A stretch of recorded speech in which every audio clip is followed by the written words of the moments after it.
Pro Ball Spa. You want good words? Data language. Talk real sports with a real man. Come after me! I'm a man! I'm 40! And now, here's the be-all, end-all, know-it-all of high school, college, and pro sports. Aaron Skinny Count with the Skinny on Sports. We're talking about practice, man. I'm the MVP. Good Wednesday morning out there, Western Oklahoma. Welcome to the Skinny on Sports right here on 98.1 FM. The Sports Animal. Glad to have you along for the next hour. We can jump into about anything. NCAA tournaments. We talked a little bit about the men's ratings and how shockingly high they were, considering the apathy that was felt. Maybe it's just this state. Maybe just because OU and OSU are terrible that the Sooner State doesn't follow college basketball and everybody else does. But I don't think that was reflected throughout the season in rankings necessarily. But then the women's came out. So we could talk about those and why. Why does this have to happen this way? Because they can coexist. They always have. But why all of a sudden does everything have to be compared? And I think I can tell you why. But we can talk about that at the end of the show. Got some high school baseball rankings and district standings as we're kind of, midway through the high school baseball season. It seems like it ends up end of April, 1st of May with state tournaments. So we're about halfway through-ish. We look at district standings for Elk City's district and then the rankings in Class A and B. Bunch of teams. We always talk about basketball, like Western Oklahoma will be represented at the Big House. There's just as many, if not more, really good baseball teams out this way as well. The I-40 Classic this week over in Weatherford and Clinton. I actually have the schedule, so we can look at some of those matchups. Major League Baseball this opening week. Jared, are you excited for your Rangers? Uh-oh. Are you not on? Check. Oh, there we go. There we go. Are you excited? Or you just live happy since they won last year? Some young players that have burst upon the scene. I think one of them probably is with your Rangers. How long till we get to see Jackson Holiday in Baltimore? And then are you ready for a World Series prediction? No. Well, too bad. You're going to have to make one today.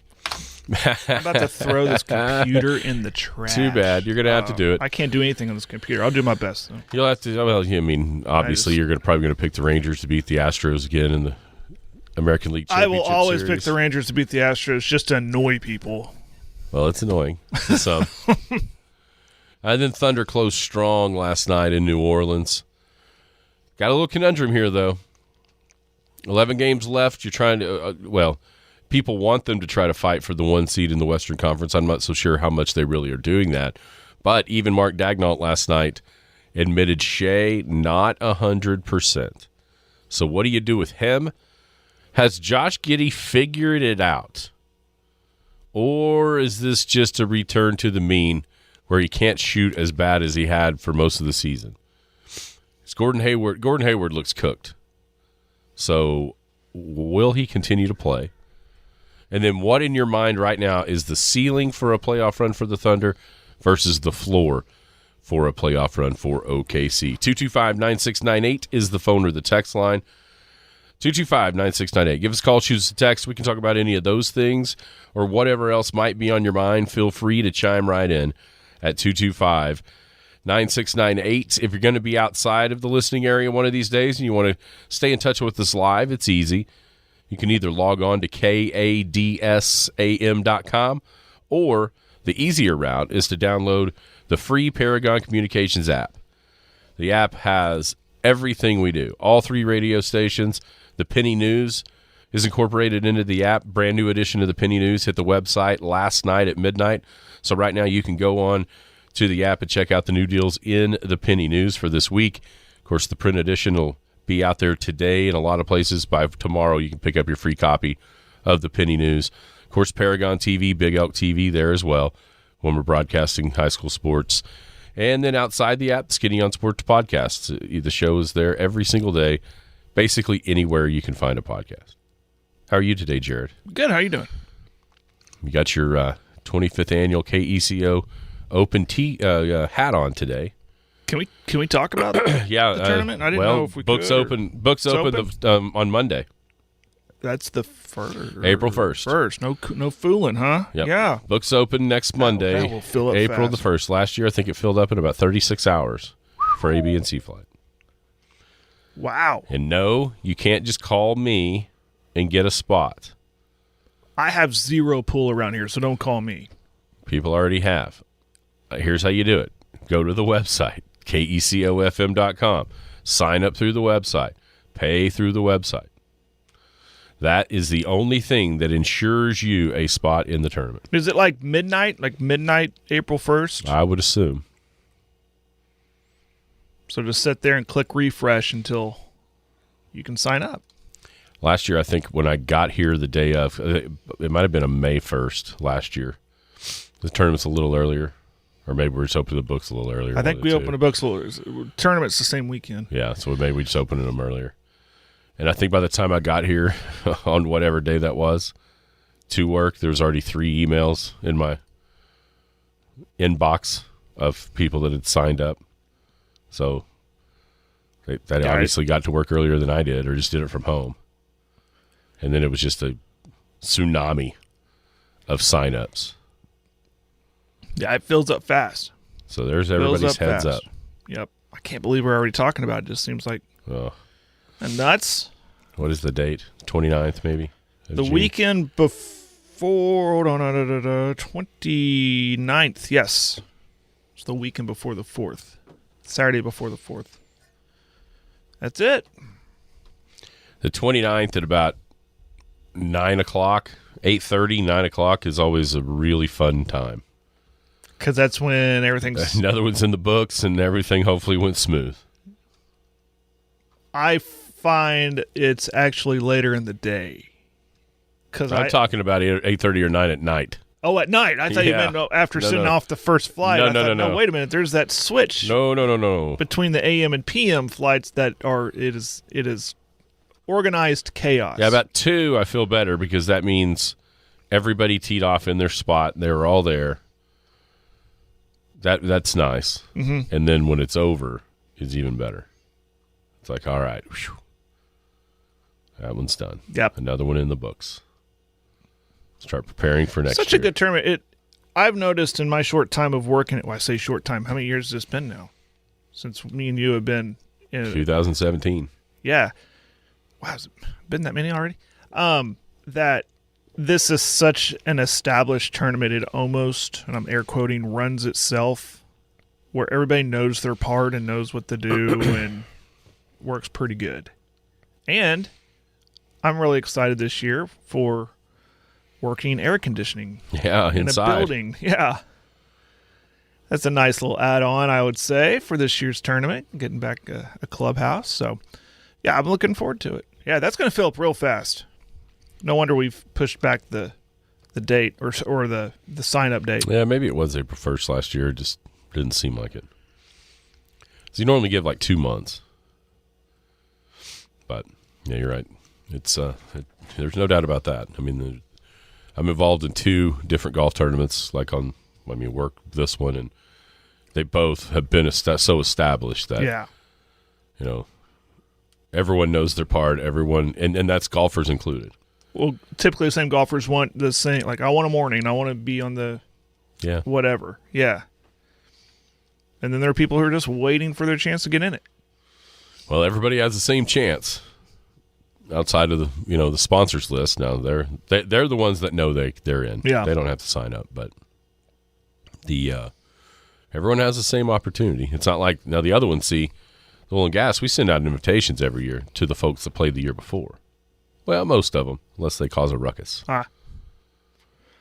Defending champs get an automatic bid. Everybody gets one. Cool. Everyone gets an invite that played the year before, unless we had a reason not to send you one. That actually happened this year because of some not good behavior out there on the golf course. It's still a gentleman's game, people. We need to... Well, just listen. You can have fun, do all you want, but when it's time to be done, it's time to be done because there's other people you're holding up the show for. And then when you get told that, you don't need to act the way they did. So, sorry about your luck. Again, act like a gentleman. We won't get it. We won't get invited back. It's hard not to get invited back to the oil and gas. I'm just going to tell you. I'd imagine it would be hard. But yeah, a couple of teams found out how to do it this past year. Can I tell a story and then we can move on? Yeah. Golf tournament related. We had ours. It's the first time I've ever run one at a high capacity. Was with our All Sports Booster Club last September, and one of the winners was upset because it was not a payout. And he came up and said, "Hey, I know this is for the kids, but I won't be back."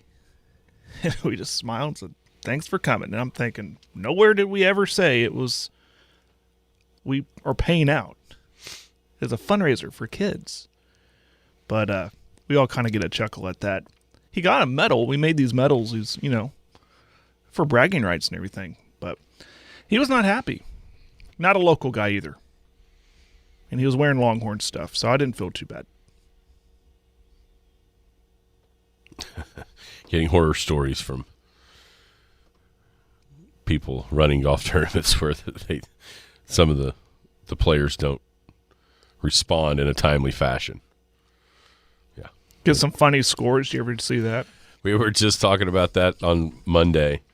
You see those tweets? There's like a bunch of – all of a sudden there's like these apps, right? And we've talked about doing it to try to show the scoring on Paragon TV and do as much as we can during hours. We tried it. So now there's a lot of places are kind of going to that model of live scoring. You put it in yourself on an app or what have you, and some of the different tournaments around, it's like you can see where you're at, and with 2 or 3 holes left, you might just make some miraculous things happen.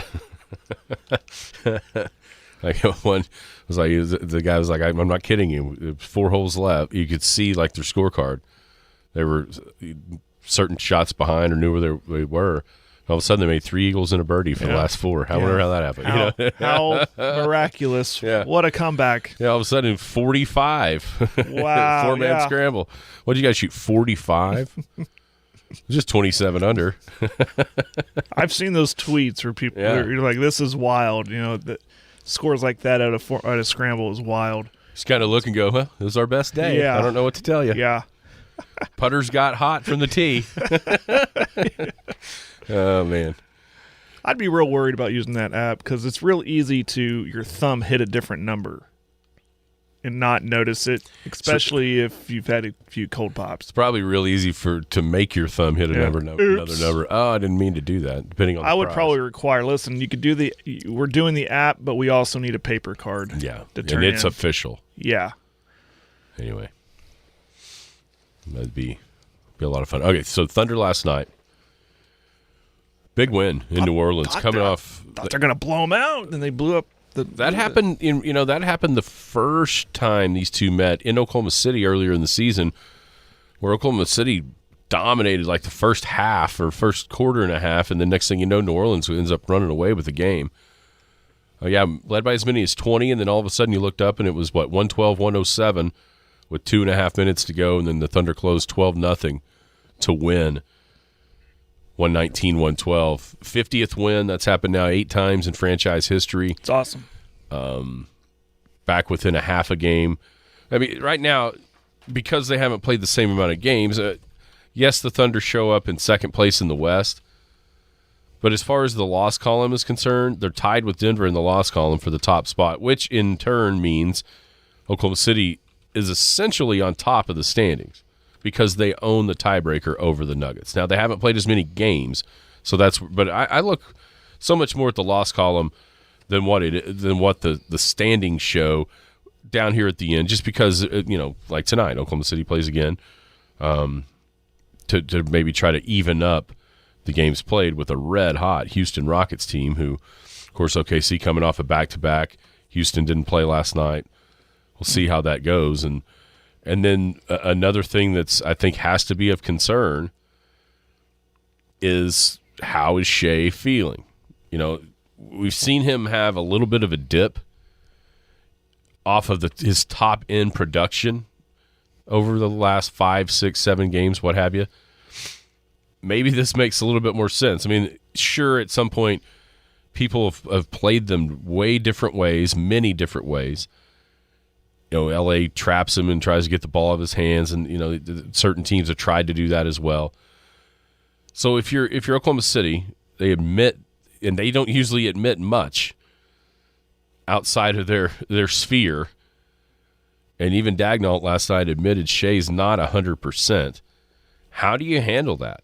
I mean, you're gonna host a first-round series. Even if the bottom falls out for the last 11, you're 6 up in the loss column over the Clippers for 4th. You're gonna host a playoff series in round 1. And I think we would both probably agree that you're not going to have much chance of winning said first-round series if you don't have Shea ready to go. So how, as much as you probably want to push and stay where you're at worst, I think you also have got to start thinking like a little bit more of a seasoned type team that at the end of the day doesn't really care about what seed they are, just that they're at their highest peak health-wise going into the playoffs. Yeah, and then there's the question of, do we really want the 1 seed because of potentially who that could be against, right? Yeah. So what if it's a situation like, listen, the ones, let's concede it. If we're content with 2, 3, or 4, rest them. And without looking at the schedule, you mentioned Houston. Phoenix is here Friday. Then that long road trip east. Yeah, there is that East Coast road trip. Are there games in there where they can? Every game matters, especially if they truly want to get that 1 seed. It's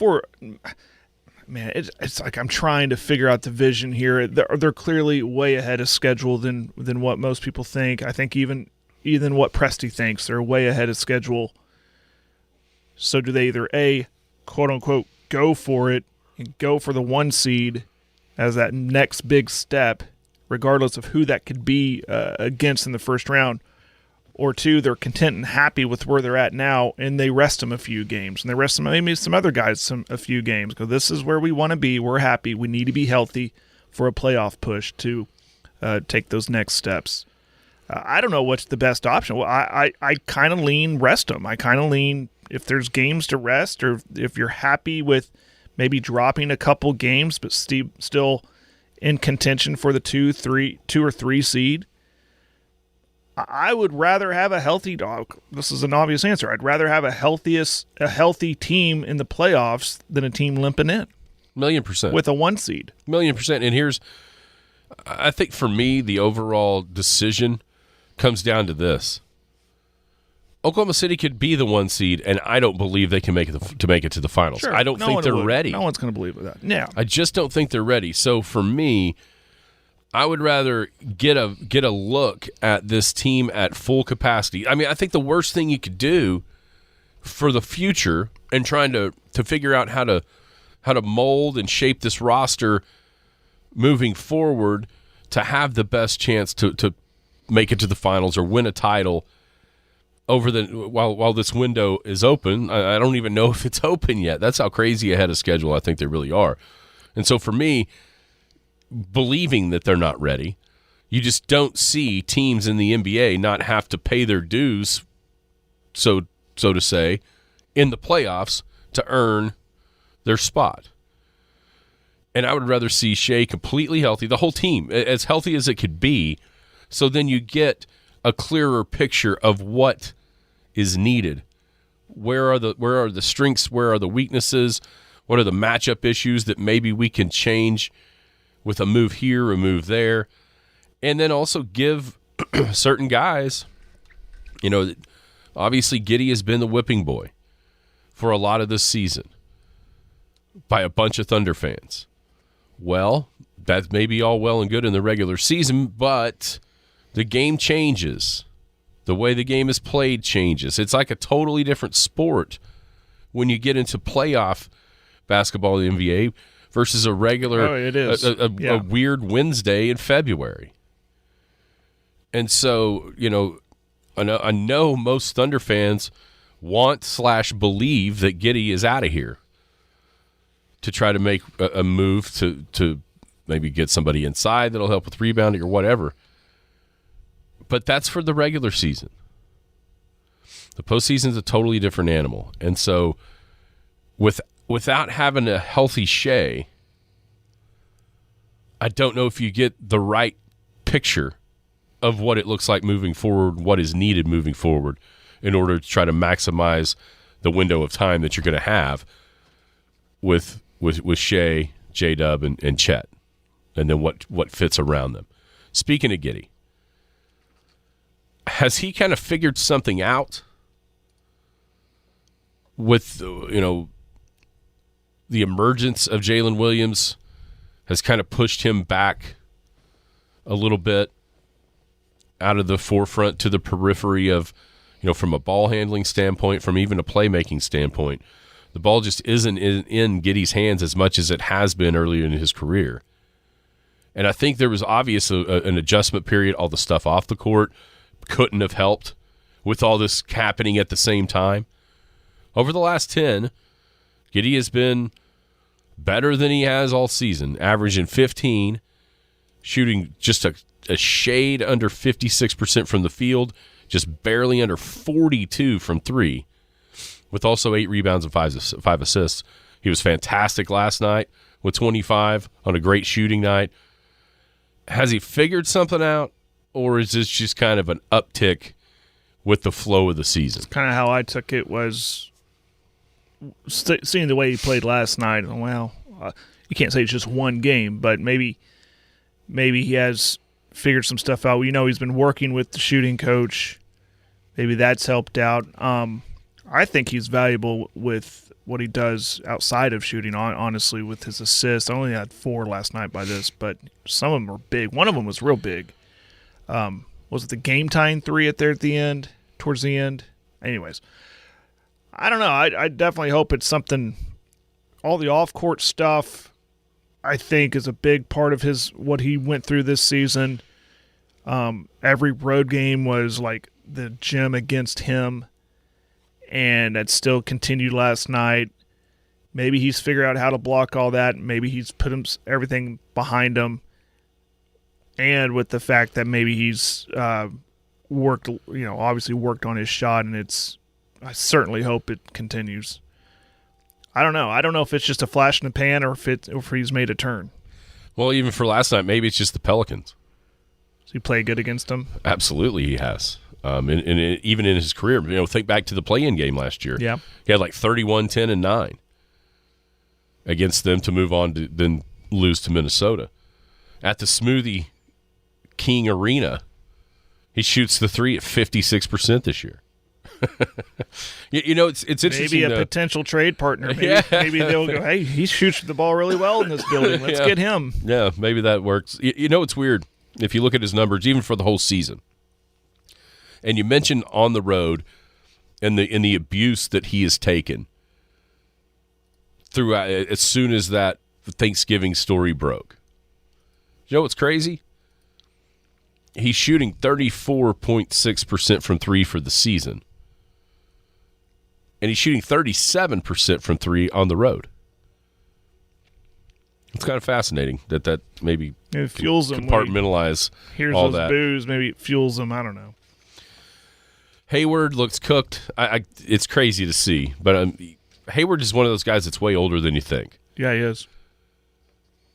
And he had started out the season. I don't know if this latest injury just kind of zapped him of everything that he had, because he was averaging double figures in Charlotte. But it also goes to show you that stats don't necessarily spread across from team to team, even for a certain player. The freedom that he might have had and to be able to do his own thing in Charlotte because they weren't very good versus, playing a role here.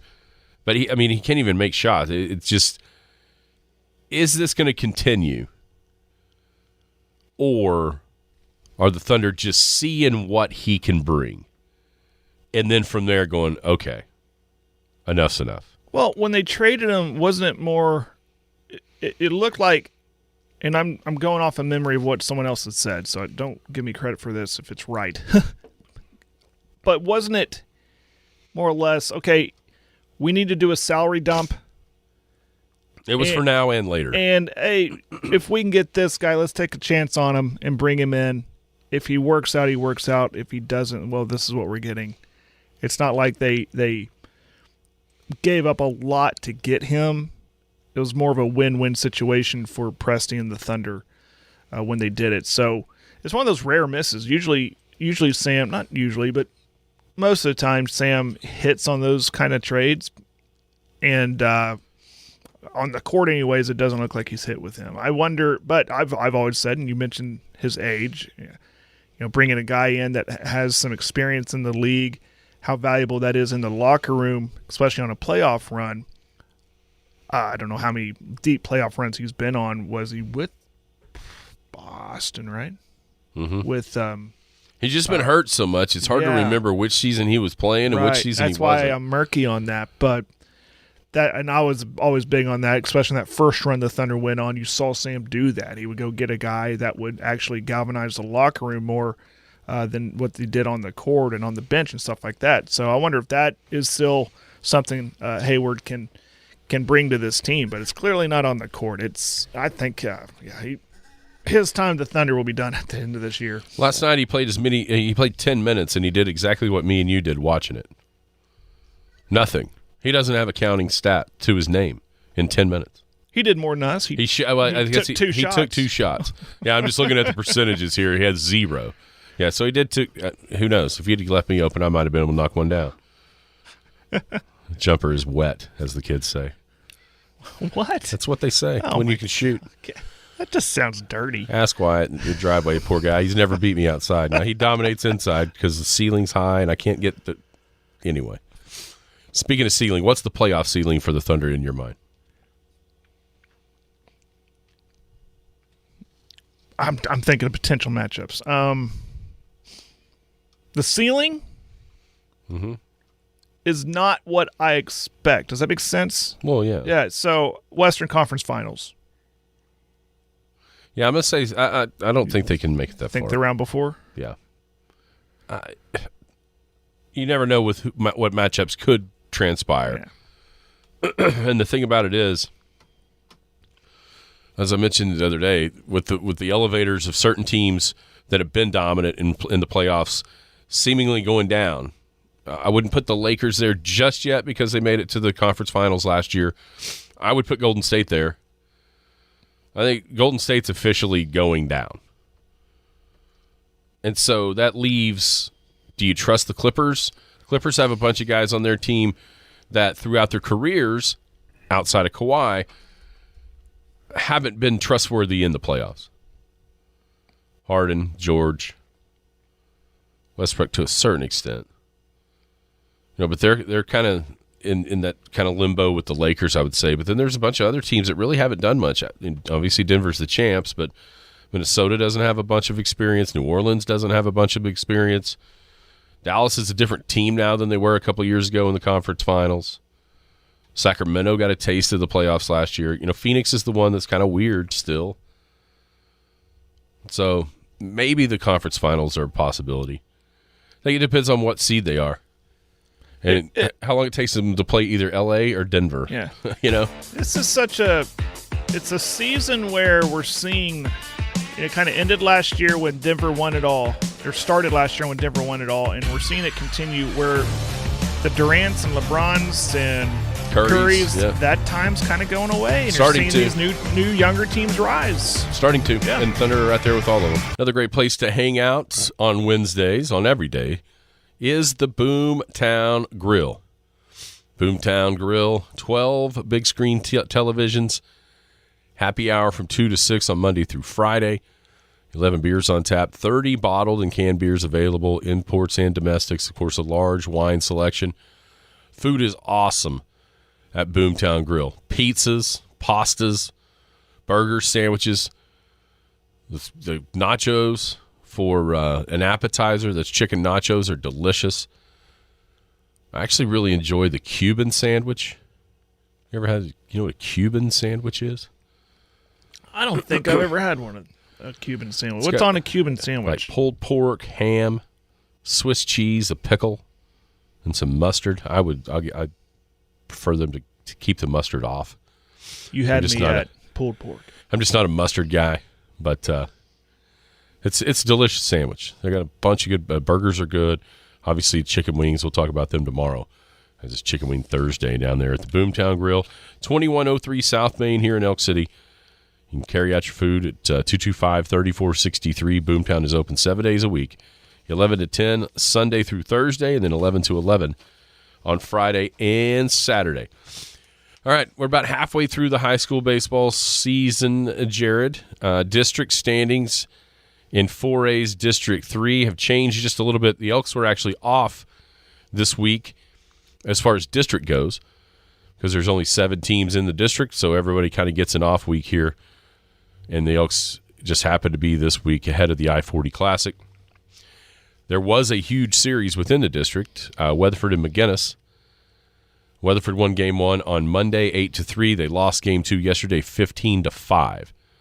That was their first district loss, so the Elks are atop the standings at 4-0, with Weatherford next at 5-1. McGinnis, you know, the loss column, here we go. With McGinnis is 5-3, Clinton 3-3, Kingfisher 3-3. Woodward 2-6, and Darko is 0 at 0-6. I was really interested to see how that McGinnis and Weatherford series would transpire. With the Irish already playing the Big Elks, you know, I watched Game 2 here. That was the one where McGinnis jumped out to that lead. The Elks came back, took a pretty comfortable lead into the 6th, and then all of a sudden McGinnis had a 3-run home run to tie it. And the Elks ended up winning that one 11-8. It feels like those three have probably separated themselves from everybody else in the district. I think Clinton and Kingfisher are kind of right there together, and then the other two are kind of down where the other two are. But obviously now when you look ahead, Elk City's already taken care of the two with McGinnis. Weatherford's the last district series, like third week of April. So it's starting to take form where unless something crazy happens, it looks like Weatherford's going to have to sweep the Big Elks on back-to-back nights in order to win the district. Looks like it's shaping that way. Looks like it is shaping that way.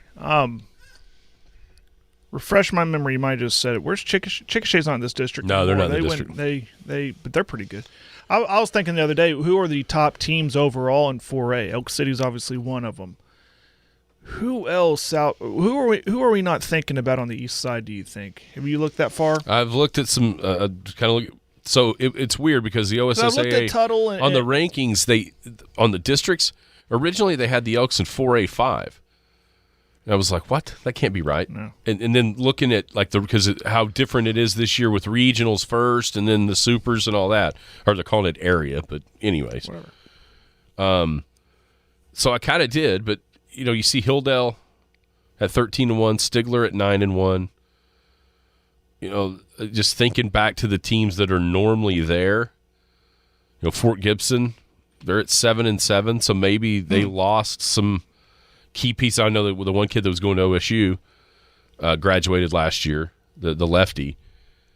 So you know that's a key piece. Obviously, they lost. You know, it's weird because Salisaw is on top of one of these districts. It sure seems like Salisaw and Stigler are two teams that you see as kids. Yeah. You know what I'm saying? I mean, like, just thinking about it, I get it why it's a 7th grader, but, you know, you always see Salisaw in those OK Kids state tournaments and winning. Heck, the team that beat Elk City last year was Salisaw. And you wonder what if or when that's going to start kind of showing itself up into high school. So maybe they've got some that are a part of that because they're 7-4, leading their district at 4-0. To be honest with you, I don't know though. I think if you put, you know, the Elks, Marlowe, I think Bethany they've got a couple of wins against some pretty good teams. Newcastle's kind of the same way, and then obviously Tuttle, Blanchard, Chickasha. I like the way it's going to happen this year. with transforming the playoffs instead of guaranteeing 4 from the East and 4 from the West, as it used to be, kinda with the way it was set up. Mm-hmm. I think you could see the west side of the state be dominant with participants into the 4A state baseball tournament. Yeah, I could too. Yeah, I'm trying to answer my own question. You go back to those memory banks of who was there last year, maybe even the year before, and then those usual participants, and looking at some of their records. And you mentioned Blanchard, they're 6-6, but they are 5-1 in their district. I'm not sure. They probably went out and played some really tough teams without looking. Yeah. Then there's Tuttle with the 1 loss. Of course, that came at the hands of the Big Elks, but they'll be there, and Elk City will be there. So it's I guess we're looking. What I'm saying is we're looking way ahead of what a state tournament could look like, what the path could look like. You absolutely hope Elk City takes that next step, and that next step obviously we playing on a Saturday for a championship. So last year it was Cushing in the state tournament. Cushing, Fort Gibson was Tuttle. Oologah, Talala. Who did the Elks play the first round? Was it Oologah? Was it Oologah? I think it was Oologah. Yeah, it may have been. Verdigris has been a team they played the year before in the first round. Mm-hmm. Just kind of looking down through, and Oologah and Cushing are on top of their districts. Fort Gibson isn't. A team that we know has been there the last few years. So, Hilldale and Stigler are both, as far as just pure schedules and their excuse me, their records. I think Hilldale and Stigler kind of stand out. And then thinking about knowing Cushing was there, knowing Oologah was there, you wonder. Obviously, that senior group from Cushing was off the charts. Yeah. 2 year, how many of those guys are gone? Right. So, anyhow, I guess that was the football. I'm thinking, golly, it seems like that Cushing football game was years ago, and it really was just a year. It wasn't that long ago. How about a year and a half ago? Yeah. But, and so they bounced. They've stayed on top of that district, but you wonder if they're at that quality that they were in the baseball season last year. Small school wise, Class A and Class B both littered with teams from out here, but not necessarily at the top. It feels like they're kind of in that mostly the second 10 of the top 20 in both Class A and Class B. Class A, Arapahoe Butler 11-1. They're number 9. Number 12, Canute 11-1. They've beaten back-to-back nights Hammond and Leedy, who are both ranked in the top 15 in the Class B ranking, so a couple of really good wins for Canute. Hydro Weekly was undefeated for a long time. They're now 10-1, ranked 13th. Sentinels 10-3, ranked 15th. Hollis is 17-3. They played way more games than everybody else. They're 17. They actually got a first place vote in the poll this week, down at number 17. Then Shattuck. Lord, they started back in February. Yeah, Shattuck is 9-1. At number 18. Then in Class B, Calumet number 1, which is very interesting because what else we're about to talk about with that I-40 Classic. Calumet's 1, Fort Cobb Roxton 2. Even though they're 3-3, they were the fall champs. I'm sure they played some good teams to earn a 3-3 record. Washington, Newcastle, Mount St. Mary. Yeah, it's a Mount St. 2 teams that you don't see in these districts at 4A, which is probably a good thing for certain teams, is Mount St. Mary and also Lone Grove. Lone Grove dropped to 3A? Lone Grove must be in 3A because they are not in any of these districts. Mount St. Mary dropped to 3A. And they were both very good teams. Yes, they were. I know Lone Grove was in the state tournament last year. Yeah, that's right. They beat Cushing. That's one of them. If I remember right, right before the Elks played the semifinal. Mm-hmm. They played in the semifinals against Blanchard. That's right. After we got done. But so you got Navajo.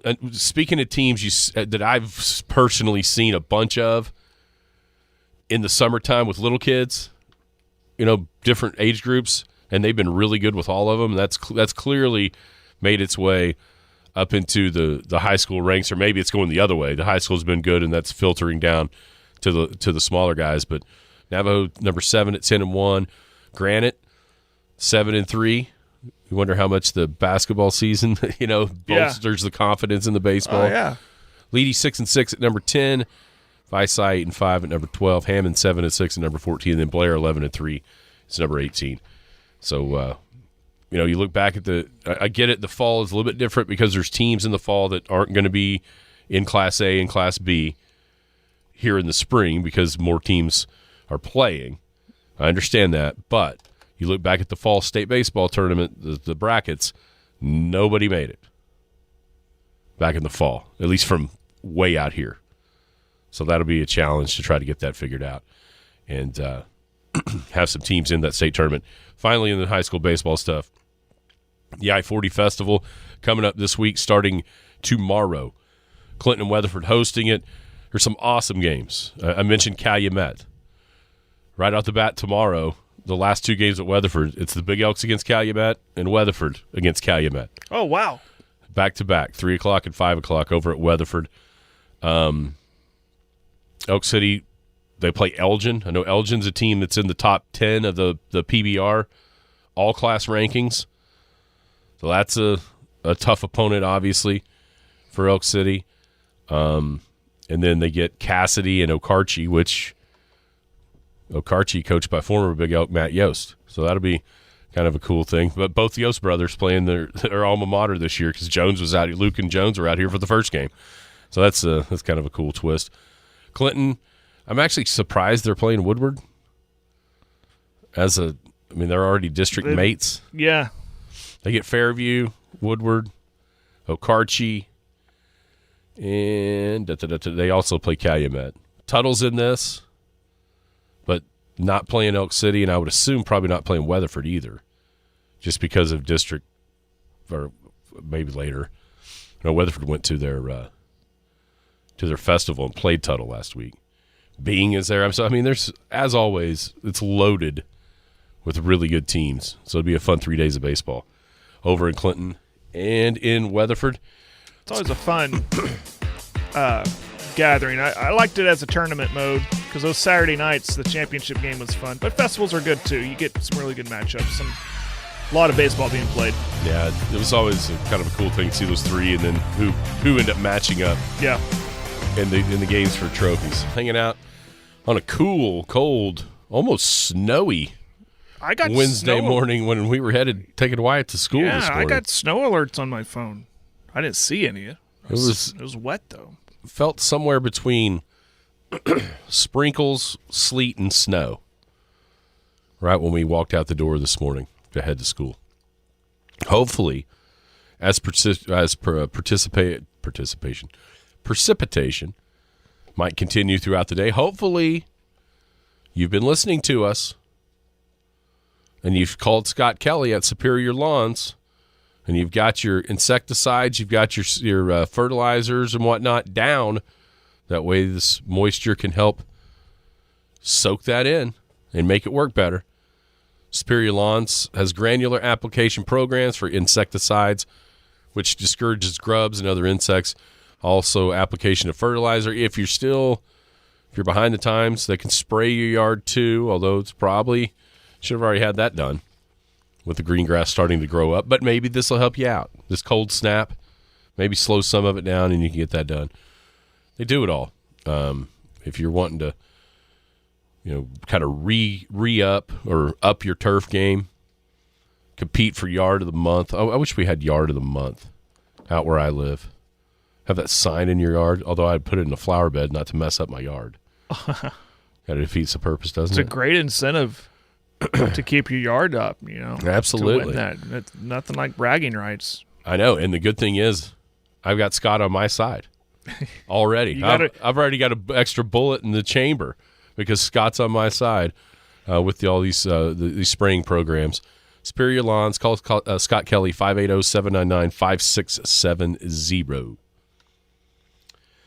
Major League Baseball is coming, Jared. We've already had we had the Korea series. Did you get up for that one? I did not. Wake up for that. I had Otani doing my bets for me. Have you seen the TikTok with Pete Rose yet? Actually, Pete Rose? No. He basically says, "Man, I should have had an interpreter." Got to have a fall guy. If he had a fall guy, he'd be in the hall, right? That's kind of was his point. How excited are you when you've never got to experience this with your team coming back to start the season as the defending World Series champion? Is there a higher level of excitement for it, or are you just kind of like, yeah, we won last year, take a decade off?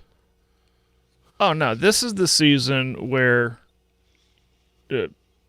you can say, or I can say as a fan, we are the defending champs until we're not. So this is this last season they won it. This season, that was the year they defended it or attempted to. But I'm excited. Yeah, my interest level is sky high because of my Rangers being the defending champs. But there's other storylines in the league that are keeping me interested. Obviously, Ohtani outside the scandal, whatever we're calling it, but this super team that the Dodgers have built, there's a lot of expectations in L.A., Atlanta. Can they get over the hump again? I mean, they were so good last year. There's that. I mean, those are two contenders we're talking about. Is Texas a contender or not? Or they're still going to have to deal with Houston? I love baseball. I love that tomorrow games actually matter. I've never been a fan of spring training. The allure of it is it lasts maybe an inning and a half if I watch it on TV, because I'm just like, all right, give me the real stuff. Put them in the big stadiums. Let's go. So tomorrow that'll start. I'm really excited because the Texas hosting Chicago. It'll be on ESPN, and I certainly hope they I would assume they're going to hang the banner, and I don't know if they do the rings. It's the home opener. I'm sure they'll do all that stuff as defending champs.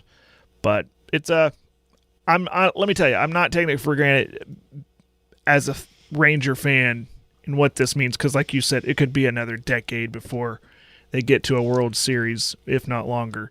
I'm just kind of soaking it in and enjoying this season as defending champs, like I said. I wonder if there's any not pressure. That's I don't know that there right now is any for anybody, but almost a chip on the Rangers' shoulders, because I think a lot of people think it was a little fluky, because they did come out of they did what we were talking about the Thunder not being able to do, and that is literally come from nowhere, not have to pay your dues with some heartbreaking playoff series losses in order to, have the scar tissue to be able to push through and win or what have you. That's always the narrative. Rangers don't have any of that. They came out of absolutely nowhere after being, the worst team in baseball or the worst team in the AL the year before to the World Series. I think that was a storyline, actually. Those two teams were the worst teams in their respective leagues the year before, and now they were playing in the World Series with Texas and Arizona last year. So I wonder if there is that little chip on their shoulder to prove wasn't just a one-off. We are actually built. Carter came up at the end of last year. I think he was really a giant spark to that run. Obviously, Wyatt Langford is being talked about all over the place throughout baseball as another guy.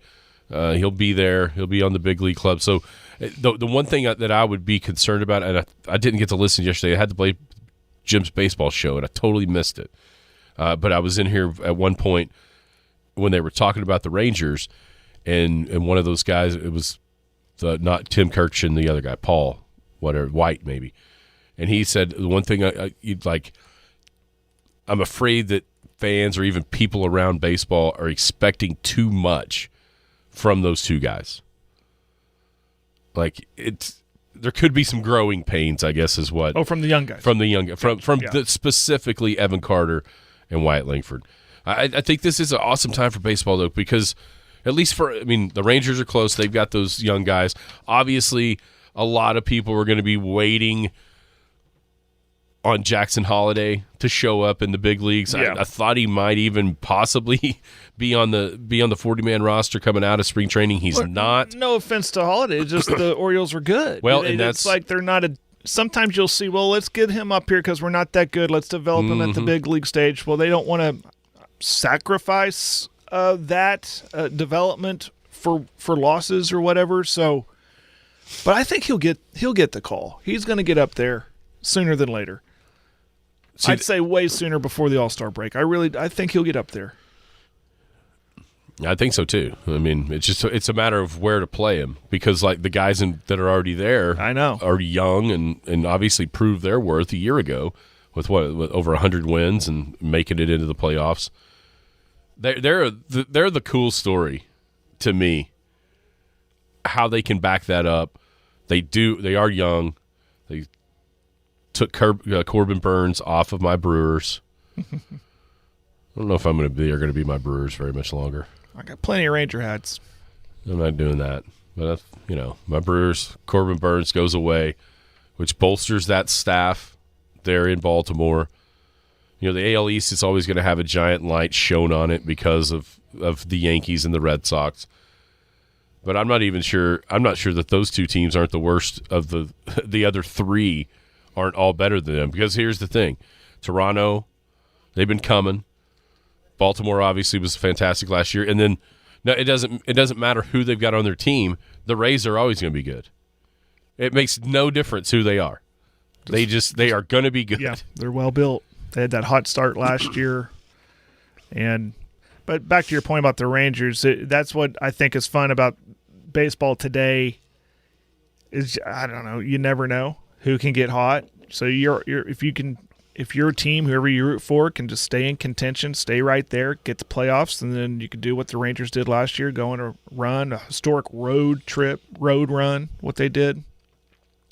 So that's where the excitement is for me. The Rangers could start 500 the first month and then get hot and stay right there and see what happens.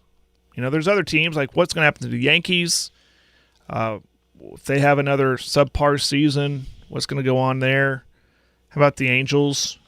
Without Ohtani, does Mike Trout shine?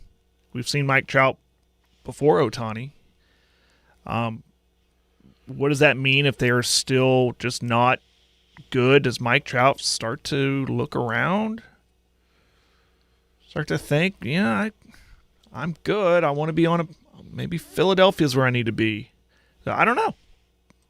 So there's a lot of, that's the thing for me. There's a lot of storylines in Major League Baseball this year. Yeah, Mike Trout at 32. God, it's hard to believe he's that old. Right. So I'm saying there's a point where he's thinking, could he be thinking, I'm tired of being the cellar dwellers in the West. He's been hurt the last few years. So you're not ready to make your World Series pick. Ron Washington, now the coach at the Angels. Yeah, he's the manager. Yeah. There was a story on ESPN yesterday about Ron Washington. Yeah. Oh, Wash, back in the West Coast. Yeah. So no World Series pick for you. Well, yet. I mean, can I change it later in the year? No, you can't change it later in the year. No, I'm not ready to do that now. We'll do it tomorrow. First pitch is tomorrow at okay. 11:10 our time. Well, get ready for tomorrow. Get ready for tomorrow. We'll make our World Series picks. There's easy answers, then there's analytical answers, then there's just answers with your heart. And right now, I'm not ready to do. I wonder which one of those. I'm not ready to do either one of those now. Got to look at it. All right, we'll let you off the hook for tomorrow. Tune in tomorrow. Yeah, tune in tomorrow. Jared's tease. World Series pick, and then yours too, right? I'll probably make fun of the women's. I'm not really making fun of the women's basketball. I'm going to make fun of the media that surrounds it and how stupid it is. Ridiculous. All right, everybody have a wonderful Wednesday. You've been listening to the Skinny on Sports podcast with Aaron Cow. Be sure to hit that subscribe button to get alerts of when the latest podcast is available. Thanks for listening. That ball is blistered around.